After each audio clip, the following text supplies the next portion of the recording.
And now, it's time for another Dice Tower review with Tom Vasel.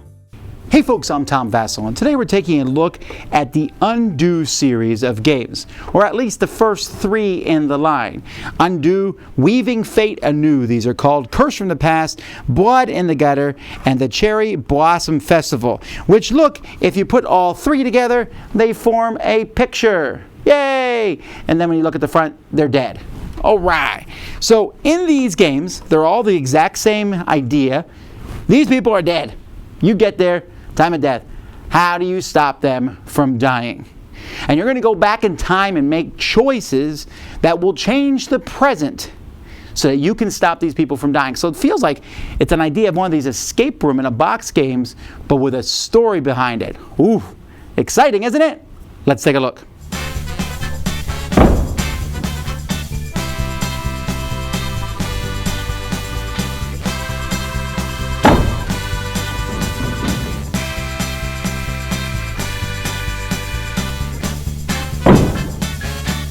All three games play out the same way. There is going to be a death. In this case, the death is here, and this card will explain how the death occurred. You're going to lay out these different time period cards, 11 beforehand and 1 afterhand. So there's 12 different cards. Each card has a corresponding clue that goes with it, and it also has 3 choice cards that are going to be placed face down above it. Players have these time cards here, so you're going to have a certain number of times that you can jump around in time. So you have 9 of these cards. Each time you jump, you spend 1 of these cards. As you go through, you also have 4 clue cards, and you can look at a clue card. Now these cards jump around a lot. So for example, here I can go 3,349 years ago in Thebes, or I can go 70 years ago in Berlin, or 18 years ago in Hamburg. So if I pick one of these, let's say I go here to 81 years ago, Cairo, Egypt. So you'll read the story, and I don't really want to spoil the story for you, but you'll read the story, and then you'll have some choices here, A, B, or C. So you're going to look at those, and then again, if you want to, you're going to be able to look at the clue underneath it. That might give you some more information. That's up to you. Then you're going to make your choice, A, B, or C. You're going to take the card and you're going to flip it over, and these are from a different number, so I'm trying not to spoil it. But in this particular number, picking B gives you 0, picking C gives you +2, and picking A gives you +1. So each one is going to give you a different number based on what you picked. Now you might get positive or negative points. Sometimes you've made such a terrible choice that you will get -2 points, and sometimes you get 0, and sometimes you get positive. You're going to take those numbers, you're going to put them together, and after you're done jumping around in time, you're going to compare them with the cards. It will give you a total that you're trying to get to. And if you get to that total, so for example here, if you get less than 0 points, you made things worse. 0 to 3, you couldn't stop the death. 4 to 6, you're close. 7, 8, you win. 9 to 10, even better. 11, incredible. And then after that, you can read the cards and it will tell you exactly what happened, how the death occurred. And that's it.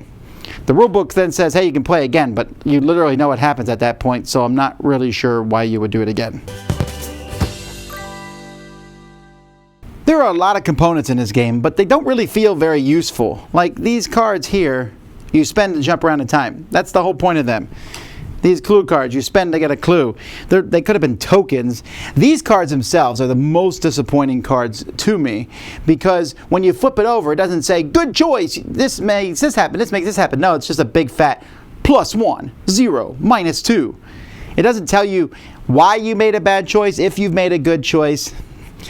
And the story itself is okay that's written on these, but component-wise, there's no pictures, there's nothing. The only picture that you really have is the picture that is on the front of the box itself. And that's an okay picture, right? But it just feels like for all the effort that goes into this, the components here, everything here could have easily been done with a tiny app rather than placing these cards all over the table.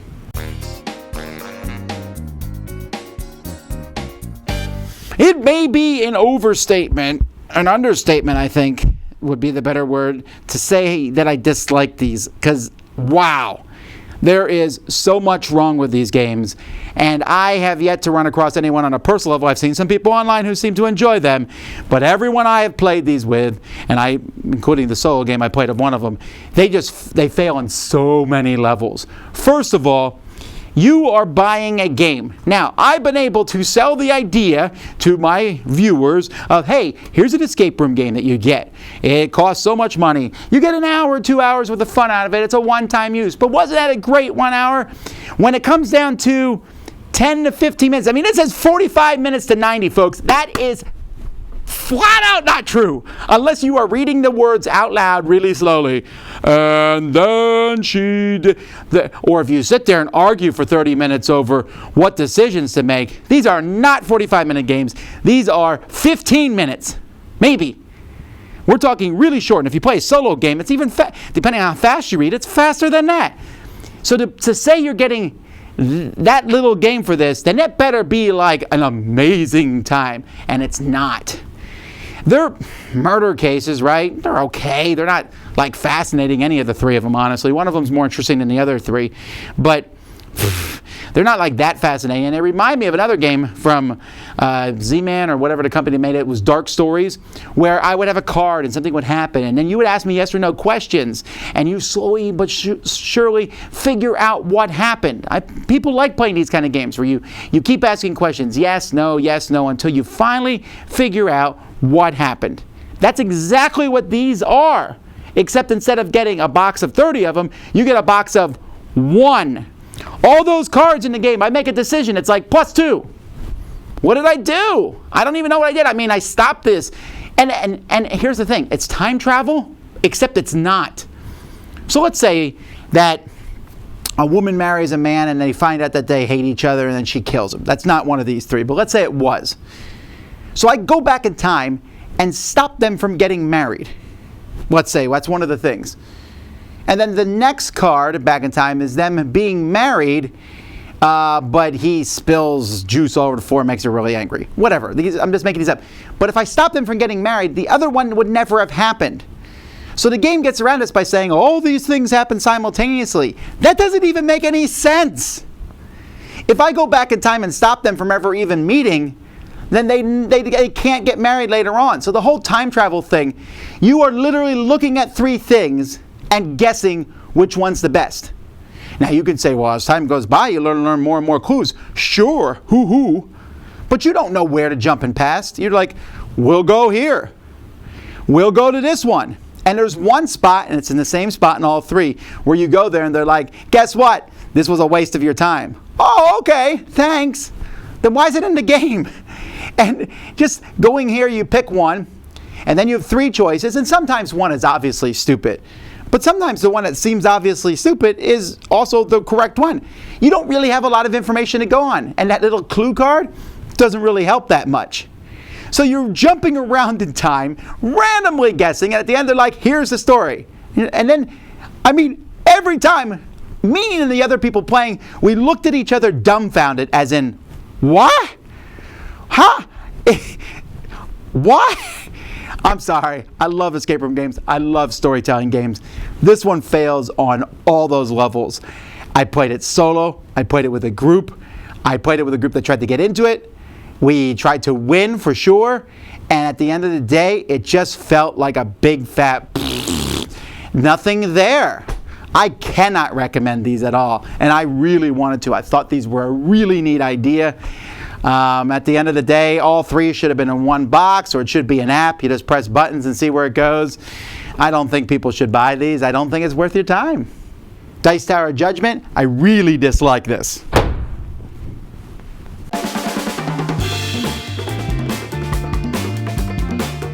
Thanks so much for watching another Dice Tower video.